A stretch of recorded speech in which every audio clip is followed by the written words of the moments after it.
Hey everyone, and welcome back for another deep dive. Oh. Today we're tackling something I think many of you with dogs will find super relatable, maybe even a bit eye-opening. Mm. We're talking about dog grooming. Mm. We tend to see it as just a necessary chore, right? Yeah. Mm. Or maybe even a bit of a spa day for them. Yeah, pampering session. Exactly. Yeah. But what's really going on from our dog's point of view?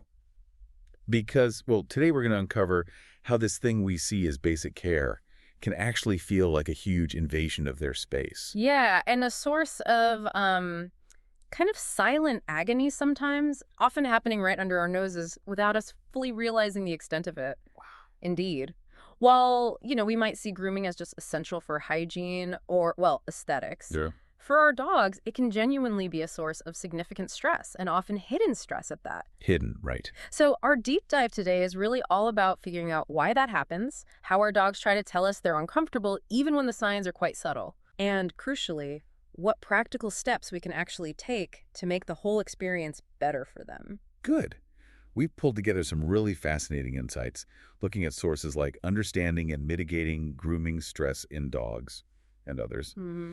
Our goal here is to equip you with the knowledge to sort of better read your dog's signals and make more informed, compassionate choices about their grooming needs. Let's get into it. Yeah, let's unpack this. Yeah. So we've all seen it, haven't we? Those little tremors, maybe some drooling, The panting, yeah. right? That anxious panting, or even that sudden, stillness when it's time for a bath or you pull up to the groomer's place. Definitely. I know I've seen my own dog show some of those signs, and our sources really highlight why these aren't just quirks. They're pretty clear signs of distress. They really are. But why?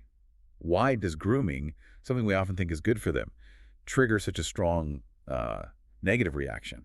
That's a really fundamental question. And to understand it, we kind of need to step back and look at it from an ethological perspective. Okay, like their natural behavior. Exactly. Looking at a dog's natural behaviors, Huh.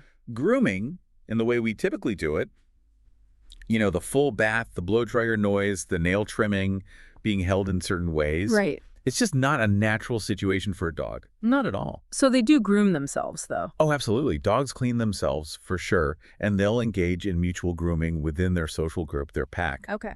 But it's always under completely different conditions. It's self-directed, or it's mutually agreed upon between the dogs. I see. This forced, human-started grooming session, Mm. it's completely outside their normal experience. Okay. It's pretty alien to them, frankly. So it's definitely not just the water or the brush, then. It's the whole package deal. It really is. Mhm. The whole context matters. Our sources really emphasize that just going to an unfamiliar place can be, well, profoundly stressful for a dog. I mean, think about how many dogs hate going to the vet, right?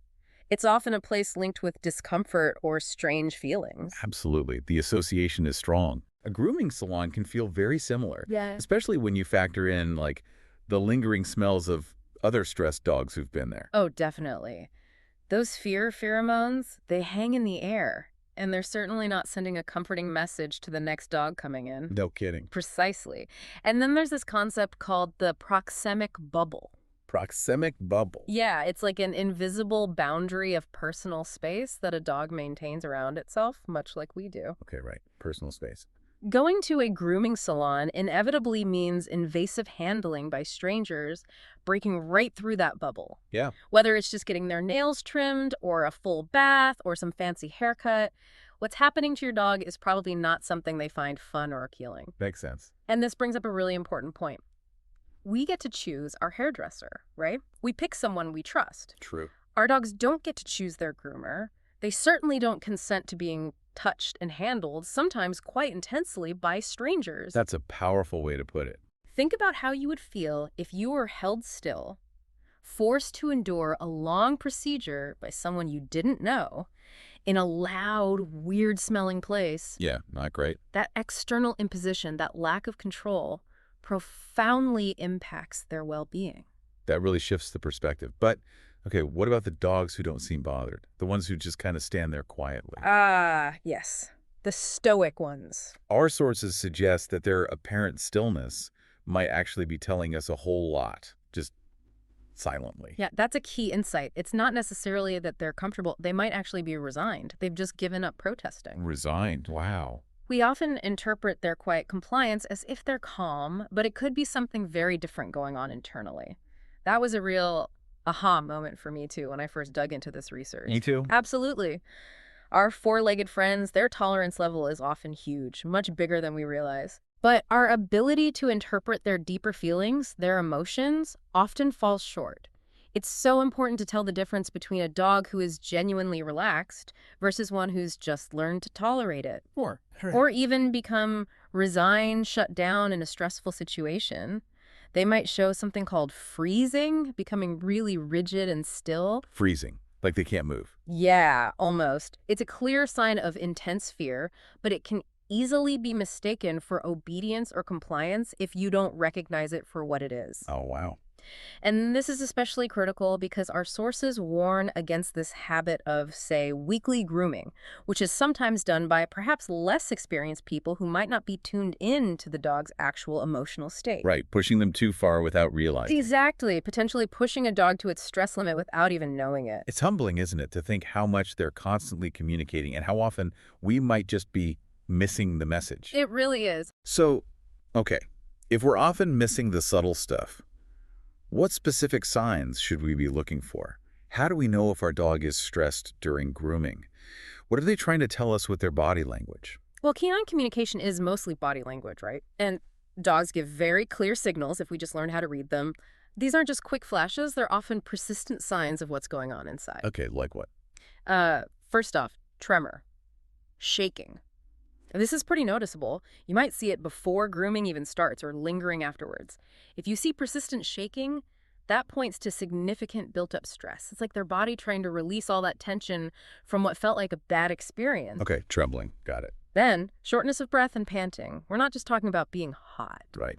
When a dog is facing something stressful, you'll often see this rapid, shallow breathing. It's a clear physiological sign of discomfort, of anxiety, a bit like how a person might hyperventilate. Yeah, makes sense. Then there's freezing. Some dogs will literally just freeze up, become rigid still. The thing you mentioned earlier. Exactly. When faced with something truly scary or overwhelming, this isn't calmness, it's a defense mechanism. It's like a last resort when running away or fighting back aren't options. They're just hoping it stops. Pretty much, hoping if they stay totally still, the scary thing will pass. This is such a critical signal, but so often missed. It tells you volumes about their internal distress. Okay, freezing. What else? Yawning and licking. Now, this is interesting. These have been called calming signals by people like the Norwegian trainer Turid Rugas. Calming signals. Yeah, they're not signs of being tired or hungry in this context. They're attempts by the dog to calm themselves down, or maybe even to try and calm down the person or situation that's stressing them out. So, repeated yawning or lots of lip licking. Exactly. Right. Licking their lips, flicking their tongue out at their nose very frequently when they feel anxious. I have to admit, I used to think my dog's yawns were just him being bored when I tried to brush him. Huh? Yeah, me too, maybe. Now I realize he was probably sending me a massive stress signal. Okay, good one to know. Then, the more classic ones. Stiff posture, ears pulled back or down, and tail tucked firmly between the legs. Yeah, those seem more obvious. They're pretty unmistakable signs of fear and discomfort. A dog that's tense, stiff, with flat ears and a tucked tail, their whole body is basically screaming, "I'm scared!" Break. And finally, vocalizations.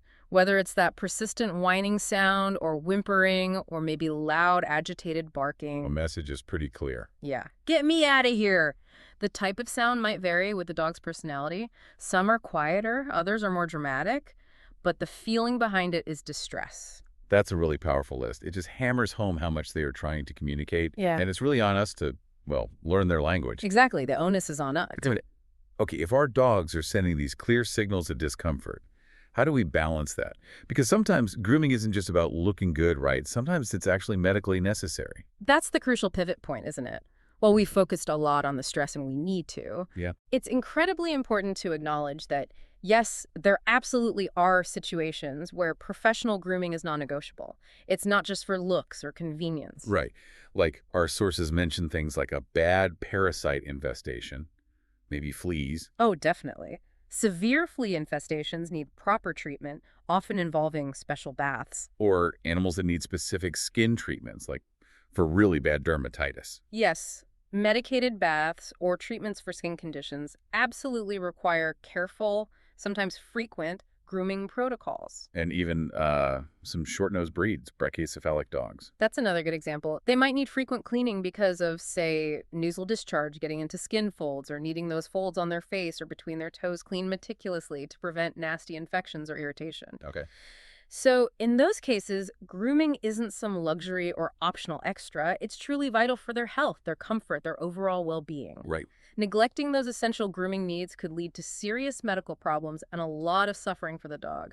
So the challenge then becomes, how do we do this necessary thing in a way that's as stress-free as possible? Exactly. How do we minimize the emotional fallout while still taking care of their physical health? So this isn't just about spotting the problem. It's really about finding workable solutions. What does all this mean for us as dog owners trying to navigate this? Yeah, what can we do? How do we make sure essential grooming is, well, positive or at least neutral, not something they dread every single time? That raises the big question, doesn't it? How do we shift from what can feel like a forced interaction to something more cooperative, more understanding? The good news, and this is encouraging, is that the grooming profession is evolving. It's becoming more specialized, moving away from a kind of one-size-fits-all approach. Okay, that's good to hear. There are professionals out there now who really prioritize the dog's well-being first and foremost. They see them as individuals, with thoughts and feelings, and they adjust their methods accordingly. That's fantastic. This shift recognizes that every dog is an individual and their emotional state really, really matters. That feels like real progress for dog welfare. So what strategies do our sources suggest? What can owners and groomers actually do? Well, there are several practical things. First is habituation. Habituation, like getting them used to it. Exactly. Gradually accustoming your dog to the different parts of grooming through short, regular, and most importantly, positive sessions. Short and positive. Okay. You start small and gradually increase how long you do it and what you do. So familiarizing them not just with the tools of the brush, maybe the sound of clippers off, then on low, the hairdryer far away, Right. but also with gentle handling all over their body, paws, ears, tail. Okay. And a good groomer, especially if you start when they're young, will also offer these kinds of gradual, positive, introductory experiences. It builds trust and makes it less scary later on. That makes a lot of sense. Laying the groundwork. It's crucial. No. Then reward, Good. positive reinforcement. Treats, absolutely, but also praise, petting, whatever your dog loves. You want to associate grooming actions with good things happening, Turn it into a positive experience. or at least less negative. This is where a sensitive, expert groomer really shines. They can use rewards strategically to ease stress. They watch the dog closely for even tiny signs of difficulty And adjust. and adjust their approach moment by moment. They don't just push through. Okay. Habituation, reward. What else? Selecting expert groomers. This might seem obvious, but it's vital. Finding the right person. Yes. Choose experienced, patient groomers who explicitly use gentle, fear-free techniques. Look for quieter equipment where possible. And someone who understands dogs. Definitely. Look for groomers who actually understand canine ethology, how dogs behave and communicate naturally. They should structure the session around the dog's comfort, not just speed. They should be willing to talk about their methods too, right? Absolutely. Transparency and open communication are key. Okay. Next, A familiar environment, if it's feasible. grooming at home. Yeah. Grooming your dog at home can significantly cut down the anxiety linked with strange places, sounds, smells. Especially for dogs needing frequent care. Exactly. For some breeds needing specialized or very regular grooming, learning some basic skills to manage it at home can be a game changer, even if you still need professional help sometimes. Good point. And last one. Communication and observation. Keep talking to your groomer. Tell them about your dog's personality, any past bad experiences, any worries you have. Yeah, up front. Definitely. And just as importantly, you need to observe your dog. Watch their behavior before you go, during the session if possible, and especially afterwards. Looking for those stress signs we talked about. Exactly. Spotting issues early means you can address them quickly, maybe change groomers, or try different strategies. That all makes perfect sense. It sounds like the modern approach is really moving away from just, forcing the dog to comply. It is. It's about adapting the process to the dog, respecting their individual needs and their emotional state. Building cooperation. Yes, building a more cooperative relationship, even around something that might always be a little bit uncomfortable for them. And of course, don't forget, if you're seeing persistent problems, really concerning behavior. Talk to an expert. Talk to a certified behavior expert or your veterinarian. A groomer is great, but they might not be trained to diagnose underlying behavioral or medical issues. Right. Good caveat. But this focus on empathy and understanding, it really can transform the whole grooming experience for a dog. This whole deep dive has really opened my eyes. Just how much our dogs are trying to tell us about things like grooming, from understanding that proxemic bubble, their personal space, to recognizing those subtle calming signals. It's just so clear that empathy and really paying attention are key. Indeed. And knowledge is, most valuable when you actually understand it and then apply it. True. By recognizing the potential stress grooming can cause and actually using these strategies we've talked about, we can genuinely improve our dog's well-being. And strengthen our bond with them too, right? Yeah. Even during something that might be unavoidable. Absolutely. It's about respecting their emotional world, meeting them where they are, emotionally speaking. So what really stands out to you from our discussion today? Thinking beyond just grooming, it makes me wonder, Yeah. how else might we be kind of unknowingly misinterpreting other common things we do with our dogs, other unnatural situations we put them in, maybe without fully getting the emotional impact? That's a fascinating question. What other silent signals might we be missing in just our everyday lives with them? Something to chew on, perhaps. Definitely something to think about. Well, that's all the time we have for this deep dive. We really hope this has given you a fresh perspective and maybe some useful tools to help out your own furry friends. I hope so too. We'll catch you next time.